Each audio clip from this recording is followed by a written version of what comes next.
एक रोग के ऊपर कंट्रोल करने की चेष्टा करते हैं, इतने दूसरा चार हो जाता है। पहले अक्षय रोग था, उस पर कंट्रोल किया तो कैंसर हो गया।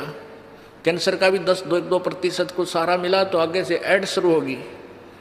और तेरा गजब, एक तो एक आगे नई बीमारियां, किसी का कोड लग गया, किसी का किसी प्रकार की तकलीफ, किसी का बेटा मर गया, किसी का पूरा परिवार नष्ट हो गया। अब कलयुग में इसलिए परमात्मा ने कहा था कि मैं अपने बच्चों को कलयुग में संभालूंगा, कि कलयुग में पिछले तो पुण्य आपके पास रहेंगे नहीं, प्रारब्ध में बहुत कम पुण्य आएंगे तुम्हारे हिस्से में, और दुख होंगे गणे। और जो पूजाएं तुम उस समय कलयुग में आप कर रहे होगे, जो काल के द्वारा भ्रमित, कोई देवता की, कोई भैरव की, कोई भूत की, कोई पितर की, या काल के द्वारा भेजे गए नकली संतों की, ये 10-12 संत पंथ बना रखे हैं, 15-16 पंथ हैं, और भी ये नए नए पंथ चल गए, इनमें भी आप पूजा कर रहे होगे तो भी आपको लाभ नहीं होगा, क्योंकि आपके पिछले संस्कार नहीं हैं। तो उस समय परमेश्वर ने कहा था कि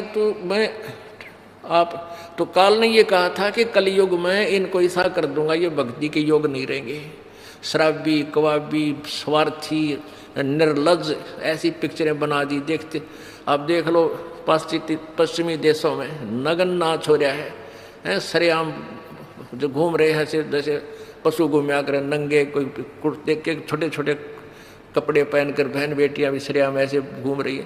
तो ऐसी निर्लज्जता कर दे। अब ये हमारे समाज में भी घर करने लगी। पहले ओठों पर लिपस्टिक, ये नाखून पॉलिश और उस तरह के लटक मटक, ये पाउडर चटक मटक, ये कोई बहन बेटी हमने करती नहीं देखी। ऐसी वो वैसा ही किया करती थी, उनको घटिया औरतें माना करते थे।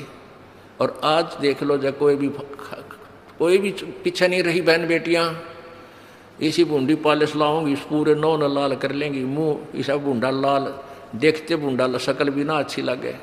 तो इस तरह की ड्रामाबाजी इस काल ने करवा दी, हमें निर्लज बना दिया। और सरेआम डांस करती हैं ब्याह शादी में, बेटियां नाचे, बूढ़े बाप नाचे, बूढ़े बेटी नाचे, बूढ़े माँ नाचे। अरे थारा गजब, इधर वैसा ही नाचा करती थी कि तो बंद कोठों में, आज सरेआम नचा दिए काल ने हमारे को, हम निर्लज हो गए। अब इस समाज को देखो, कल बताया था आपको कि इस शिक्षा का अवगुण गणा है, लाभ एक है, और ये लाभ सब अवगुणों को सेट कर देगा।